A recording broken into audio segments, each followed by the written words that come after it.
வணக்கம் ஆபிரகாம். சேலம் மாவட்டத்தில் உள்ள மேட்டூர் அணை மூலம் 12 டெல்டா மாவட்டங்களில் 16.05 லட்சம் ஏக்கரில் பாசன வசதி பெறுகிறது. அணையின் நீர்மட்டம் 90 அடியாக இருந்தால் பருவமழையை எதிர்நோக்கி ஜூன் 12ஆம் தேதி மேட்டூர் அணையிலிருந்து தண்ணீர் திறக்கப்படும். ஆனால் தற்பொழுது மேட்டூர் அணைக்கான நீர்வரத்து குறைந்து கொண்டே வருவதால் அணையின் நீர்மட்டம் முழுமையாக சரிந்துள்ளது. இதனால் இந்த ஆண்டு திட்டமிட்டபடி ஜூன் 12ஆம் தேதி குறுவை சாகுபடிக்கான தண்ணீரை திறந்துவிடவில்லை. மேலும் தற்பொழுது காவிரி நீர்பிடிப்பு பகுதிகளில் போதிய மழையின்மை காரணமாகவும், அதாவது கர்நாடகா மாநிலம் தமிழகத்திற்கு வழங்க வேண்டிய தண்ணீரை இதுவரை வழங்காத காரணத்தினால் மேட்டூர் அணைக்கான நீர்வரத்து தொடர்ந்து சரிந்து கொண்டே இருக்கிறது. இன்று காலை மேட்டூர் அணையின் நீர்வரத்து 100 அடியாக முழுமையாக சரிந்துள்ளது. முற்றிலும் வர அதாவது படிப்படியாக 500 கன அடி 300 கன அடி என்ற நிலையில் தற்பொழுது 103 கன அடியாக குறைந்துள்ளது. மேட்டூர் அணையிலிருந்து நீர்மட்டம் குடிநீர் தேவைக்காக 1500 கன அடி நீர் மட்டுமே வெளியேற்றப்பட்டு வருகிறது. தற்பொழுது மேட்டூர் அணையின் நீர்மட்டம் 42.39 அடியாகவும் நீர் இருப்பு 13.35 TMC ஆகவும் உள்ளது.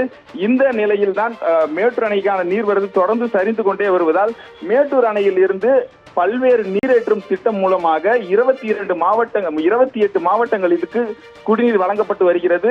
தற்பொழுது நீரின் அளவு மளமளவென சரிந்து கொண்டே வருவதால் 28 மாவட்டங்களில் குடிநீர் தட்டுப்பாடு ஏற்படும் அபாயமும் தற்பொழுது நிலவி வருகிறது. இந்த நிலையில் தமிழக அரசு குறுவை சாகுபடிக்கான தொகுப்பை அறிவித்துள்ளது.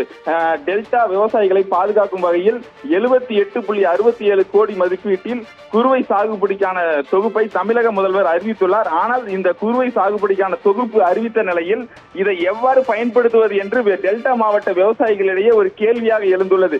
ஆனால் தற்பொழுது விவசாயம் மேற்கொள்ள முடியாத நிலையில் இந்த நிதியை எவ்வாறு பெறுவது, எந்த அடிப்படையில் இந்த குறுவை சாகுபடிக்கான தமிழக அரசு அறிவித்துள்ள நிதி விவசாயிகளை கொண்டு, அதாவது விவசாயிகளுக்கு எந்த வகையில் பயனளிக்கும் வகையில் இருக்கும் என்பதே விவசாயிகளுக்கே இந்த ஒரு கேள்விக்குறியான தற்போது சூழல் எழுந்துள்ளது.